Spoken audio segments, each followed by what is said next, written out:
sejahtera bagi kita semua. Om Swastiastu, Namo Buddhaya, Salam Kebajikan. Perkenalkan, nama saya Ega Sela Marsiani, dosen program studi Teknik Informatika, Fakultas Teknik dan Ilmu Komputer pada Universitas Indraprastha PGRI. Saya lulus kuliah S1 dengan program studi Teknik Informatika pada Universitas Indraprastha PGRI di tahun 2014. Kemudian, saya melanjutkan kuliah S2 dengan mengambil Magister Ilmu Komputer pada Universitas Budi Luhur dan lulus pada tahun 2017. Spesialisasi saya adalah mengajar mata kuliah pemrograman visual. Video ini merupakan rangkaian dari unjuk kerja Tridharma Perguruan Tinggi atau PDD UKT-PT di bidang pengajaran yang berbentuk audio visual. Metode pembelajaran yang saya gunakan yaitu dengan metode DIA, Delivery, Interaction, dan Assessment. Dan tentunya menyesuaikan dengan rencana pembelajaran semester yang telah disepakati oleh dosen koordinator mata kuliah pemrograman visual bersama ketua prodi dan dosen pengembang. Pada mata kuliah yang saya ampu yaitu pemrograman visual memiliki bobot 3 SKS. Sebelumnya, saya akan menjelaskan secara singkat terlebih dahulu tentang luaran yang diharapkan pada mata kuliah pemrograman visual. Mata kuliah pemrograman visual merupakan mata kuliah yang akan mempelajari bagaimana merancang dan membangun sebuah aplikasi berbasis GUI yang ramah terhadap user, sehingga memudahkan pengguna dalam menggunakan aplikasi tersebut. Pada mata kuliah ini juga akan membahas mengenai langkah-langkah serta metode dalam merancang dan mengaplikasikan bahasa pemrograman untuk membangun sebuah aplikasi berbasis GUI. Sebagai contoh, membuat aplikasi perpustakaan pada sekolah, di mana mahasiswa mampu membuat dan merancang sebuah aplikasi berbasis visual yang memudahkan pengguna untuk melakukan pencatatan data buku dan mengolah data peminjaman serta pengembalian buku pada perpustakaan tersebut. Dan data tersebut akan tersimpan pada database yang telah ditentukan, sehingga keamanan data lebih terjamin. Referensi yang saya gunakan pada mata kuliah pemrograman visual ini adalah buku dari Indrajani dan Martin berjudul Pemrograman Berbasis Objek dengan Bahasa Java. Kemudian buku dari Miftahul Huda dan Bunafit Komputer berjudul Membuat Aplikasi Database dengan Java, MySQL, dan NetBeans. Serta saya juga menggunakan modul pemrograman visual yang dibuat oleh Ibu Vanesha AM, Ibu Mei Lestari, dan Ibu Niwayan Parwati S. dari Program Studi Teknik Informatika Universitas Indraprastha PGRI. Sedangkan untuk capaian pembelajaran mata kuliah atau CPMK-nya adalah: pertama, mahasiswa mampu merancang perangkat lunak. Kedua, mampu memodelkan sistem komputasi. Ketiga, mampu memahami konsep bahasa pemrograman. Keempat, mampu mengembangkan algoritma. Untuk mencapai kemampuan luaran yang diharapkan pada pemrograman visual ini, mahasiswa diberikan bahan kajian atau materi sub CPMK yang diberikan selama 14 pertemuan, yang diberikan secara hybrid, online dan offline. Berikut adalah kajian atau materi yang akan dibahas selama 14 pertemuan. Yang pertama, komponen GUI menggunakan Doji. Kedua, komponen GUI menggunakan NetBeans. 3. Jenis layout manager. 4. Event action listener. 5. Event key listener. 6. koneksi Java dengan database form master simpan. 7. Koneksi Java dengan database form master ubah dan hapus. 8. Koneksi Java dengan database form master pencarian. 9. Menu. 10. Koneksi Java dengan database form transaksi. 11. Koneksi Java dengan database form transaksi, relasi antar tabel. 12. Report tanpa parameter. 13. Report dengan parameter. 14. Project mahasiswa. Selanjutnya, saya akan menjelaskan teknik pengajaran mata kuliah yang saya ampu, yaitu dengan menggunakan metode DIA.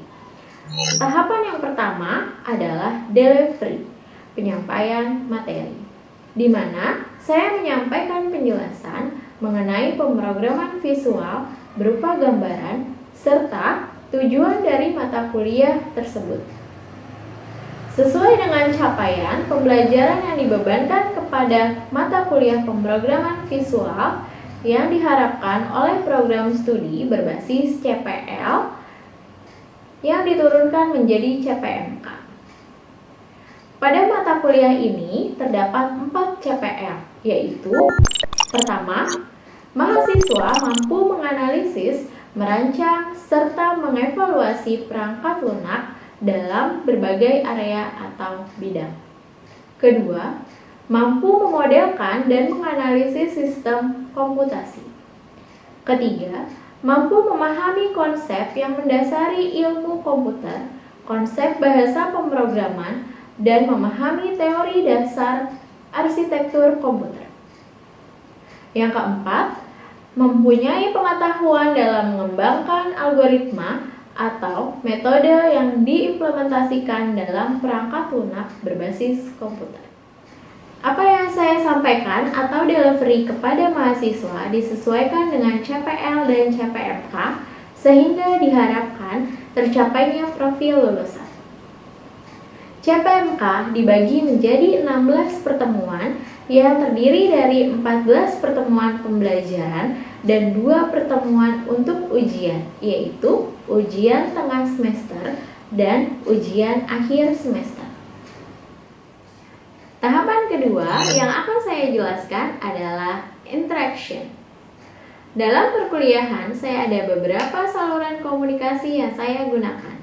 Yang pertama, di dalam kelas, saya selalu mengajak mahasiswa untuk berpartisipasi aktif, bertanya, dan mengemukakan kesulitan yang sedang mereka hadapi, agar perkuliahan berjalan komunikatif dan dua arah. Kedua, saya menggunakan WhatsApp Group sebagai sarana diskusi di luar kelas, serta media mahasiswa untuk bertanya dan berdiskusi saat memiliki kendala atau masalah dalam pembuatan aplikasi dan pengkodingan selama 24 jam 7 hari. Dan saya juga tidak jarang melemparkan topik-topik terkini tentang kemajuan aplikasi agar diskusi tetap berjalan pada grup WhatsApp. Dan saya juga menggunakan Google Classroom untuk memberikan feedback atas proyek-proyek yang mereka kerjakan. Selanjutnya, tahapan yang terakhir adalah assessment. Pada pertemuan pertama, saya selalu menjelaskan tentang kontrak perkuliahan yang akan disepakati bersama antara pengajar dan juga mahasiswa. Di dalam kontrak perkuliahan tersebut, memuat bagaimana cara saya menilai dan bobot penilaian saya terhadap mahasiswa. Sehingga mahasiswa dipastikan tahu lebih awal dan diharapkan dapat melakukan strategi agar perkuliahan mereka berjalan dengan lancar dan memperoleh nilai yang memuaskan tentunya. Berikut adalah contoh skema penilaian kepada mahasiswa. Yang pertama, kehadiran dan tugas 20%. Yang kedua, ujian tengah semester atau UTS 30%. Yang ketiga, ujian akhir semester atau UAS 50%. Selanjutnya, saya akan menampilkan cuplikan pengajaran saya pada mata kuliah pemrograman visual secara daring atau online menggunakan Zoom. Selamat menyaksikan. Assalamualaikum warahmatullahi wabarakatuh. Waalaikumsalam Waalaikumsalam Salam, Bu. warahmatullahi wabarakatuh. warahmatullahi wabarakatuh. Apa kabar kalian semuanya? Sehat? Alhamdulillah baik Bu. Alhamdulillah sehat, Bu. Alhamdulillah ya. Sebelumnya, perkenalkan nama saya Ega Sela Marsiani. Ya, di semester ini saya akan mengajar mata kuliah pemrograman visual. Sebelumnya, saya izin untuk share screen ya. Pemrograman visual ya. Sebelum kita masuk ke materi, maka kita kenalan dulu. Nama saya Ega Sela Marsiani. Sekilas tentang saya beralamat di Bukit Cilebut Residen. Saya lahir di tahun 1992. Kemudian saya mengampu mata kuliah pemrograman visual. Nah, ini untuk nomor WhatsApp yang bisa dihubungi di 0812 8986 2232. Ini juga ada Telegramnya, jadi kalian bisa chat WhatsApp ataupun Telegram. Nah, untuk materi-materi yang mungkin kalian tertinggal, saya juga sudah membuat beberapa video tutorial dan beberapa video pembelajaran yang saya upload di YouTube.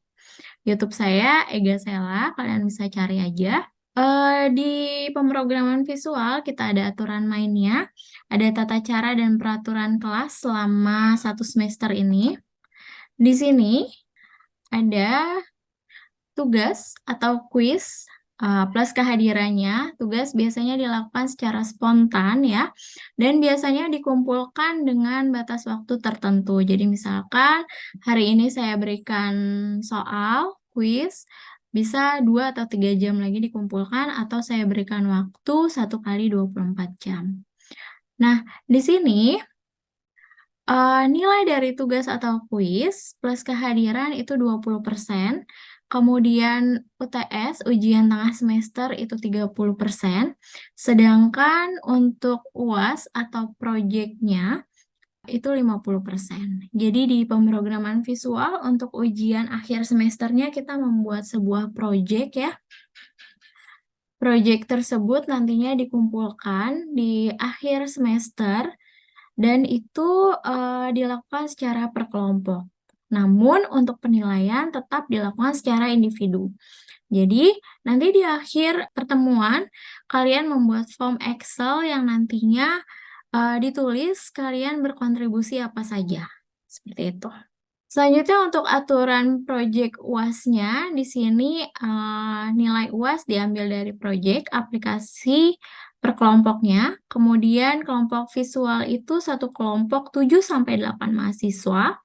Dan proyek yang dibuat harus menggunakan editornya NetBeans dengan terkoneksi database. Database-nya kita pakai MySQL-nya. Kemudian untuk judulnya itu boleh disesuaikan dengan judul ANSYS atau analisa sistem. Ini baru pertemuan pertama ya. Mungkin kalian masih belum tahu untuk aturan keterlambatannya. Jadi untuk toleransi keterlambatan saat online itu ada 15 menit. Jika online terlambat dari 15 menit, maka kalian tidak akan saya izinkan lagi untuk masuk ke dalam Google Meet ataupun Zoom. Seperti itu ya. Bisa dipahami kira-kira sampai di sini? Ya, Bu. Bisa, Bu. Bisa Bu. Terlalu cepatkah penjelasan saya? Tidak, Bu. Aman. Cukup Bu. Cukup ya.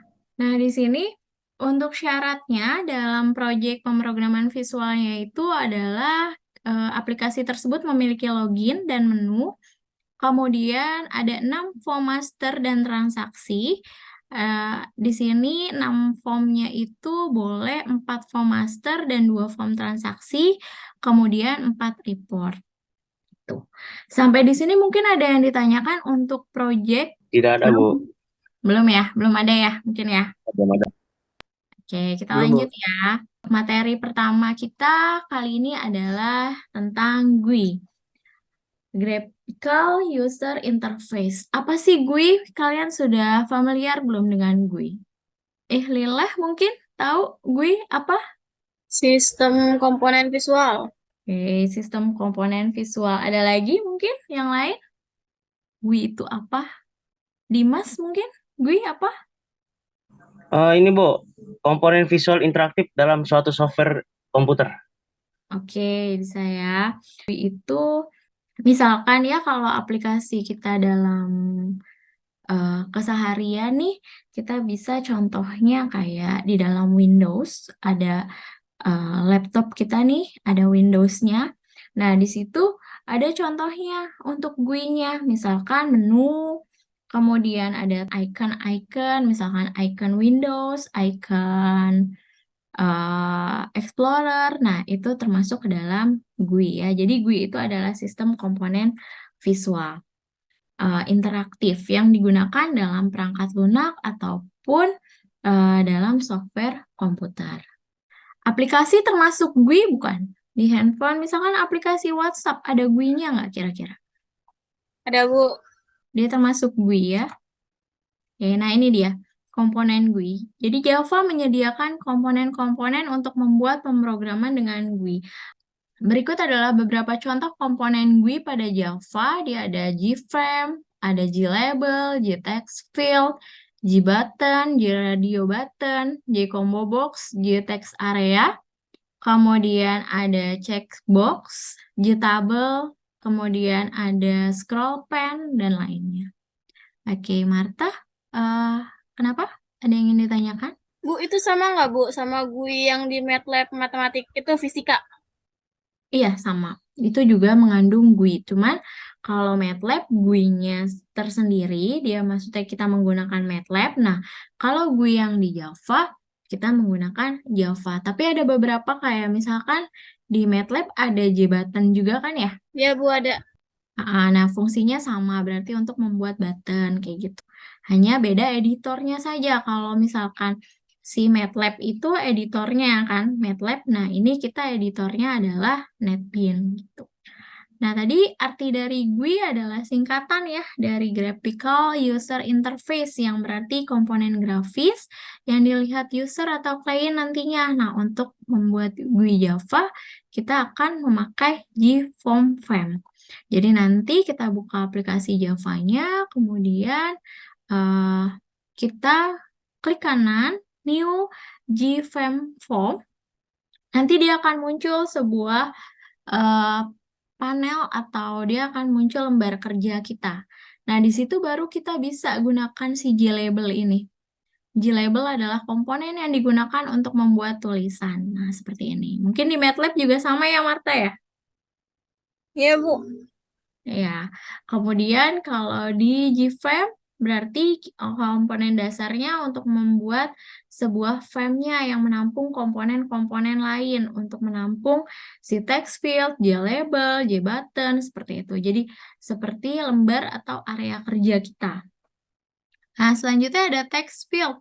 JText field ini adalah komponen yang digunakan untuk memasukkan sebaris string yang dilanjutkan dapat digunakan sebagai input bagi proses selanjutnya. Jadi kalau misalkan di sini kan JLabel untuk menulis nama Anda. Untuk inputannya kita pakai JText field. Jadi nanti kita inputnya di JText field-nya. Selanjutnya JButton. JButton fungsinya untuk membuat button kayak misalkan button save, simpan, oke, edit, delete. Nah, itu kita gunakan si JButton. Kemudian JRadio button. JRadio button ini kita untuk membuat sebuah pilihan kayak misalkan untuk jenis kelamin ya pilihannya laki-laki atau perempuan. Nah, kita bisa gunakan JButton gitu. Jadi kita bisa pilih salah satunya. Selanjutnya, JComboBox merupakan komponen yang digunakan untuk memilih satu di antara sekian banyak pilihan semacam text field dan ada panah ke bawahnya. Jadi kalau misalkan kita mau membuat sebuah kategori, ada makanan, minuman, kemudian ada alat kesehatan atau lain sebagainya, itu kita bisa menggunakan JComboBox. Selanjutnya ada juga JTextArea. Di sini biasanya untuk menuliskan alamat, kritik, atau saran ya, karena dia menampung teksnya lebih banyak. Kemudian kalau J checkbox, di sini untuk pilihan juga. Ini kita bisa memilih beberapa pilihan sekaligus. Kemudian J table, ini untuk menampilkan tabel data yang kita input.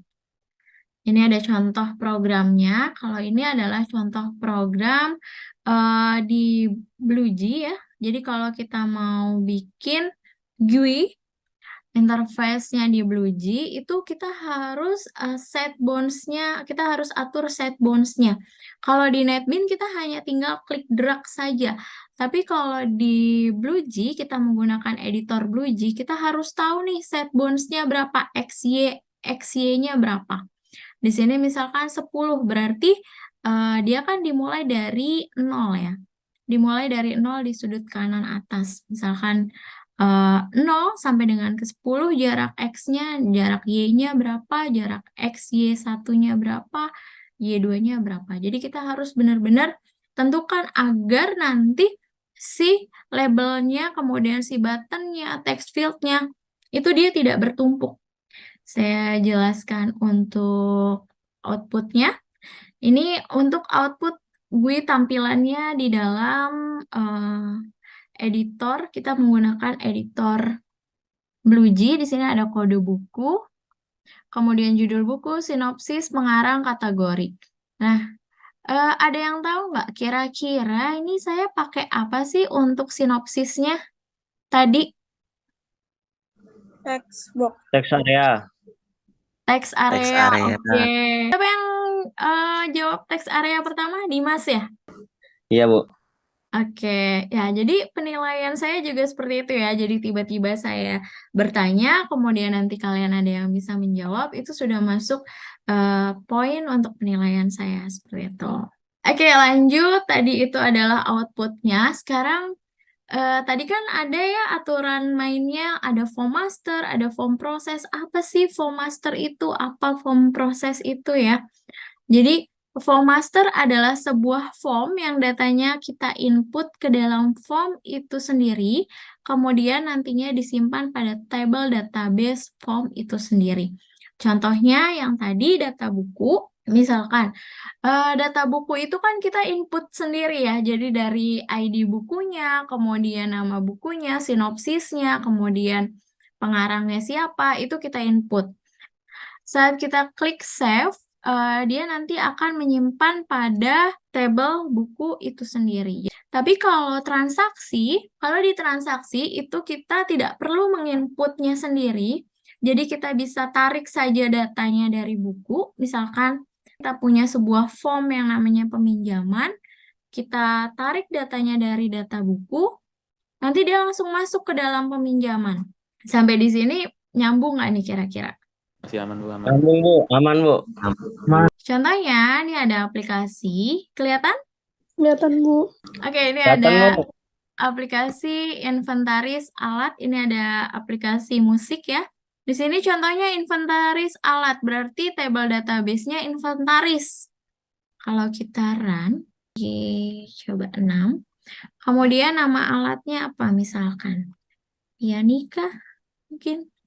Harganya mungkin 40.000. Nah, kita simpan. Data berhasil disimpan. Ini berarti namanya adalah form master, di mana kita input datanya sendiri, kemudian dia akan menyimpan pada table inventaris itu sendiri. Tapi kalau transaksi atau proses, kita lihat di penyewaan. Pertama, kita masukkan dulu kode sewanya.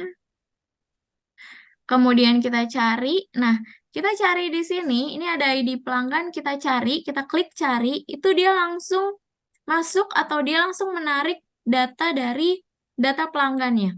Saat kita klik, misalkan di sini namanya Putri, kemudian kode alatnya, kita klik cari, kode alat di sini berarti dia masuk ke dalam inventaris. Kita tarik data dari table database inventaris ya. Kita klik Pianika, kemudian kode studionya, kita cari, kita mau sewa studio 3 misalkan. Harganya 25.000 mungkin. Durasi sewanya 2 jam. Nah, kemudian kita simpan. Data berhasil disimpan. Data yang disimpan di sini simpannya kemana? Ada yang bisa jawab? Database. Database. Bu. Oke. Database table apa? Table penyewaan. Table penyewaan. Jadi udah bukan lagi di table pelanggan, table kode alat, atau kode studio, tapi sudah kita simpan di dalam table penyewaan ya. Data yang di sini bisa kita cetak. Saat kita klik cetak, dia akan mencetak semua data yang tersimpan di dalam tabel penyewaan. Kayak gitu. Sampai di sini bisa dipahami tentang bedanya form master dan form transaksi? Bisa, Bu. Oke, kalau bisa coba ada yang mau nanya nggak nih? Apa udah paham semuanya? Misalkan ya, nih ada sebuah aplikasi.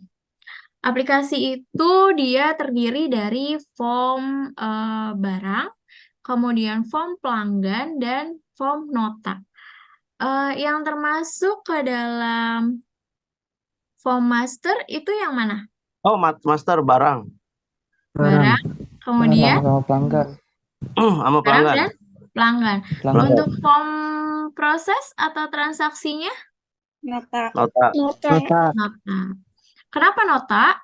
Karena nota itu ngambil data-data dari form master yang kita bikin di awal tadi, yang pelanggan sama barang itu.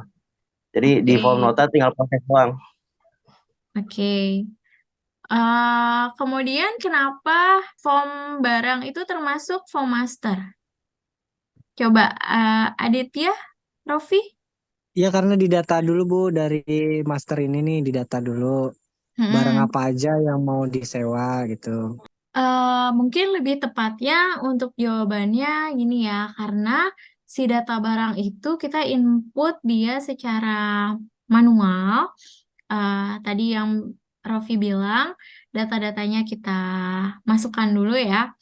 Kemudian saat kita simpan, kita save, dia menyimpan ke dalam table barang itu sendiri. Jadi seperti itu ya, lebih jelasnya mungkin ya. Terima Ya, kasih betul, ya, Bu. Rofi. Betul. Oke, ada lagi mungkin yang mau ditanyakan untuk pertemuan pertama kita kali ini? Udah, Bu. Cukup? Sudah cukup ya, Bu? Cukup ya. Oke, baik teman-teman, untuk pengenalan kita di pertemuan pertama ini tentang GUI dan contoh aplikasi GUI pada Java. Kalau misalkan nanti ada pertanyaan, kalian bisa tanyakan langsung di WhatsApp grup atau kalian bisa lihat lagi di YouTube saya ya. Untuk pertemuan kali ini saya cukupkan. Terima kasih atas atensi teman-teman semua. Assalamualaikum warahmatullahi wabarakatuh. Terima kasih banyak, Bu. Waalaikumsalam warahmatullahi wabarakatuh.